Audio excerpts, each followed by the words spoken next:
thank you for this opportunity. Thank you for the chance to share how you've redeemed me, how you have taken a broken situation and turned it into something beautiful. I ask that you be my voice, that you make me strong, and you help me share what you want me to share tonight. Amen. So, to introduce myself, a lot of people wouldn't like me to introduce myself this way, but my name is Jennifer. I'm 31 years old, and outside of a miracle, I will never be able to have children. You know, a lot of times I tell people that I've been married for 12 years, and they see me with my husband, and they see how very much we love each other. And the next question all the time is, do you have any children? And it's a natural question, and it's a question that I even find myself asking people. But it's hard when you have to tell them no. You know, I think we've all been in a place where we feel deficits, whether we've struggled to have children, whether it's feeling lack as a parent or a provider or anything where we feel a sense of shame even when we have to answer a question like that and wonder why we can't fix what's wrong with us. So I was 19 when we got married. Jared and I, we dreamt a lot about having children. In fact, when I met him, he was in children's ministry playing with the kids. It was the first time I saw him. He was wearing a navy blue shirt, and he was crouched down on the ground, and he was waiting for a little kid to throw a ball to him. And I just thought, wow, that guy's hot. I was 16, and he was beautiful, and he was playing with kids. I mean, like, come on. And so we were married 3 years later, and we would dream about all the children that we would have. We wanted to have 5 kids total. We wanted to have 3 and adopt 2. I just knew that the babies that we had were going to be gorgeous. My husband's gorgeous. He has striking blue eyes and beautiful dark hair. Our plan was to have all of these children before I was 30 years old. 2 years after we were married, we announced that we were ready to start having children. We never wanted to be that couple that people thought of as, oh, they're trying to have kids, so we didn't tell a lot of people. We told my family, but other than that, that was about it. But as months turned into years, and every single month, the disappointment and the loss that we would feel by not conceiving was just becoming unbearable. There were even months where we thought I was pregnant, and just because we wanted to be so badly. A lot of people asked us, well, why haven't you gone the medical route? Why haven't you done this? Haven't you done that? And I got really kind of frustrated because it was almost like I had those thoughts. They thought those thoughts had never occurred to me, but they had, you know. Of course I've thought of those things. Of course we've explored those options. But very early on we decided that we would not go the medical route because personally, whenever we started down that path, we just felt God put this pause in our hearts and say, am I enough? Do you believe that the one who created you is big enough to heal you, big enough to fix you, with or without medicine? And so we decided, no, we're just going to stick it out. Well, it became overwhelming and all-consuming, this longing for children. I longed to nurture and love on my own little ones the way that my own mom loved and nurtured me. I got so tired of hurting that I started praying for God to take the desire away. And for about a year, the desire actually did lessen, and during that year, we decided to send Jared back to school to become a nurse. I was working retail at the time, and we made a lot of sacrifices for him to go back to school. We took out student loans and worked hard and got in debt, and he went through school, and that was its own mess, but, you know. And all the while, the ache for motherhood started returning and was stronger than it had been even before. I got really frustrated with people because people would try to make things better. They'd say things like, "You're young, you've got time," or, like I said, "Have you tried whatever?" And it's all in God's timing, and what about adoption? I even remember some guy had said that a woman is never really a woman until she's popped one out. And some even suggested that there might be sin in our lives that was keeping God from blessing us. Everybody had their own idea on how to fix it, so my mindset became to fix it instead of handing my pain over to God. I grasped it so tightly and began blaming him for not coming through. After all, I was waiting on him. I had chose to trust in him, and we'd been doing everything right, so why? While Jared was in school, my best friend became pregnant unexpectedly with her first child, and then her second, and even now is expecting her fourth. Teenagers around me became pregnant. Other women who were also struggling with infertility were healed and blessed with children. In fact, every other Jennifer I knew was even expecting at the time. I was feeling really forgotten. Visiting friends in hospitals with their new babies, I would bury my emotions walking in and then weep as we walked out the doors. And then, to top it off, that one thing I said that I would never be able to handle. My little brother and his wife found out they were expecting. They had been told blatantly by the doctors that outside of a miracle they would probably never have children, and yet they conceived.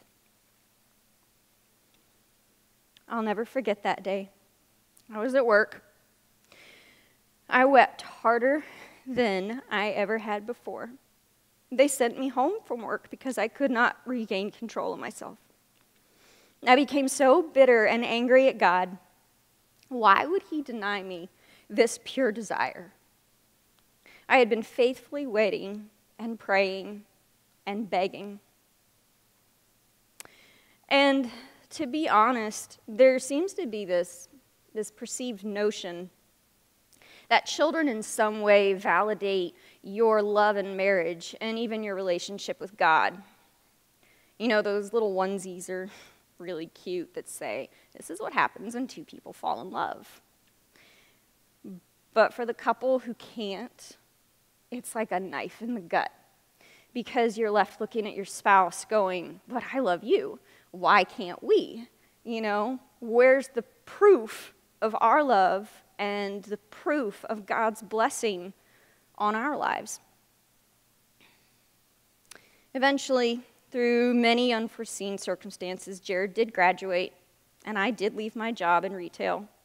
And God used the close loss of our house to heal my relationship with my brother and my sister-in-law. And now that everything was as we had hoped and worked so hard for, 9 years after we had started trying, surely God would come through and bless us now. After all, we'd been faithfully waiting. And I'm kind of a scatterbrained person. So when I pray, I journal. I journal all my prayers because I can't stay focused. And so if you guys would let me, I'd like to actually read you a couple of my journal entries from that time period. Lord, please comfort me and give me hope. I am not sure why, but the last few days have been really hard. The reality of Chris and Anna having a child and what that looks like in daily life just makes me ache. It is hard enough to see Jenny, who wasn't ready with 2 beautiful girls, and now my brother? Sometimes it's just more than I can bear. But then you give me another wave of your peace. It washes over me, and I can focus on others instead of my own hurt and pain. May I be a pillar of strength in you so I can bring honor and glory to your name. I know I can't do it on my own.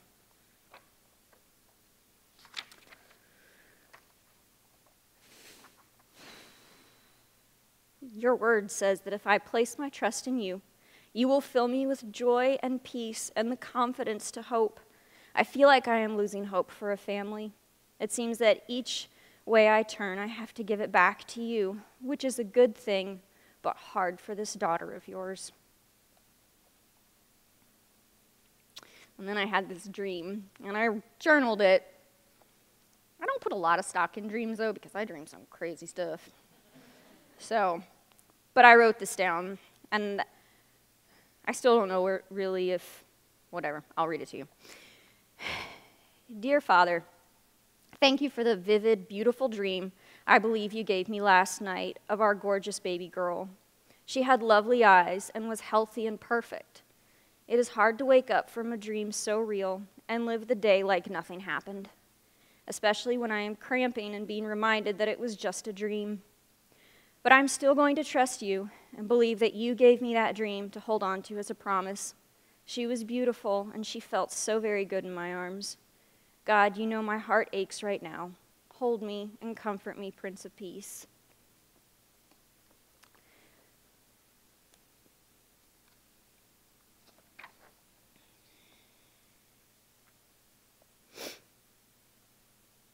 Dear Father, my heart sometimes feels like it's breaking into 1,000 pieces.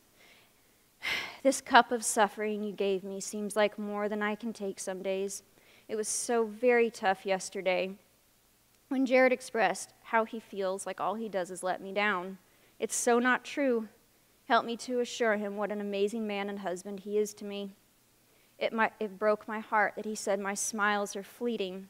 I know how my smile carries him through things, and I can't do that to him. Hold me, Father.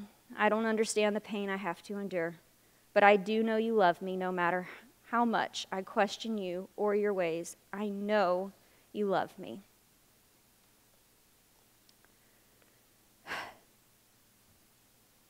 I don't even read my journals to Jared very often, so you guys should feel special.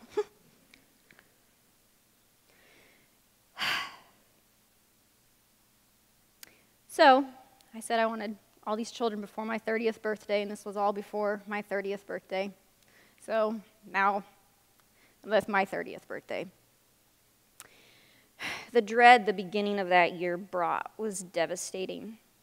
You see, I'm a very goal-oriented person, and birthdays and holidays always are mile markers. They're reminders of where I'm going, where I've come from. So with each passing event, it was a reminder that, again, my arms were left empty. It all culminated this particular August. My brother and his wife once again found out they were expecting their second child, and my world came crashing in.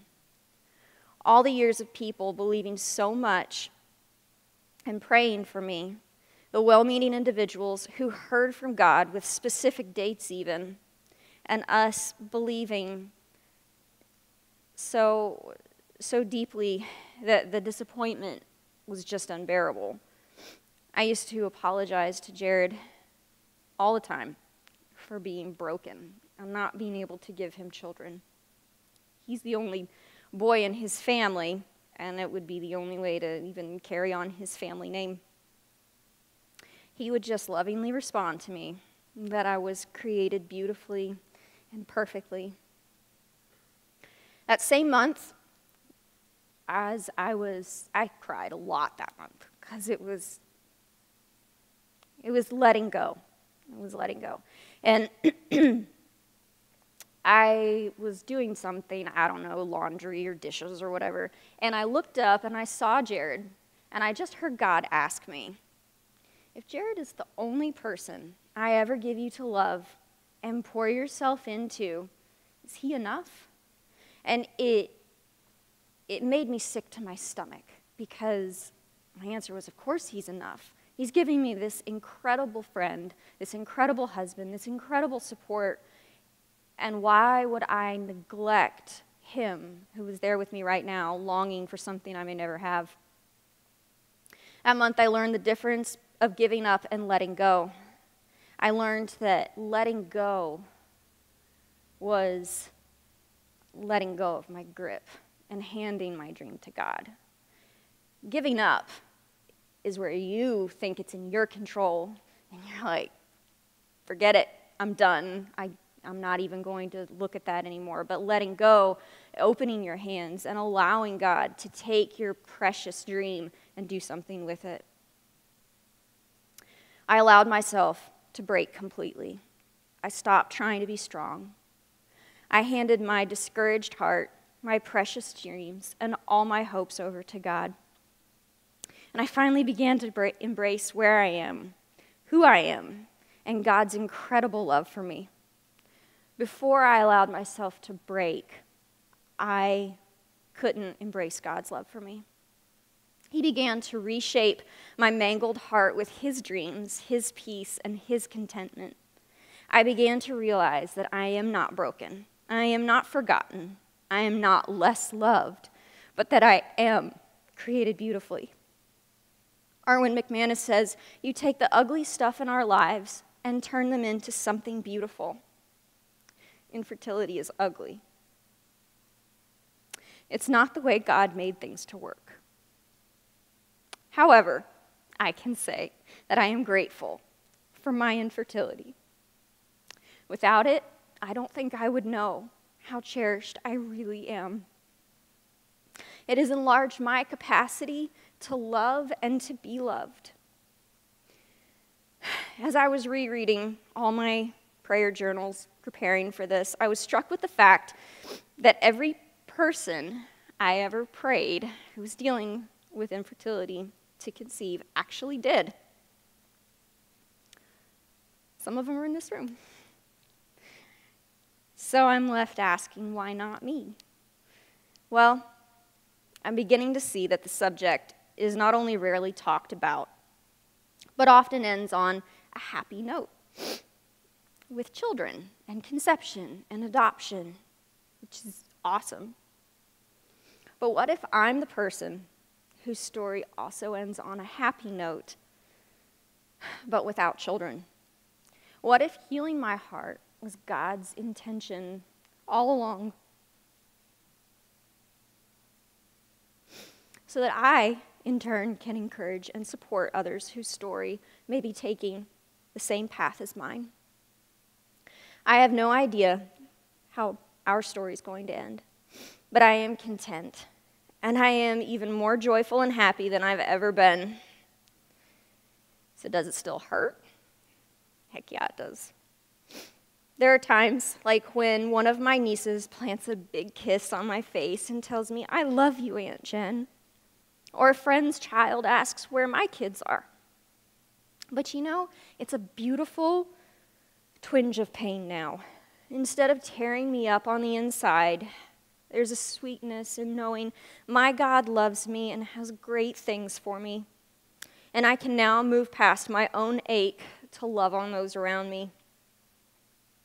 If you only take away one thing from my story, if you can't relate directly with my story, I hope you hear this.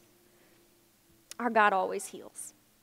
He always heals. He doesn't necessarily always heal the way we expect him to. He chose to heal my heart instead of my womb.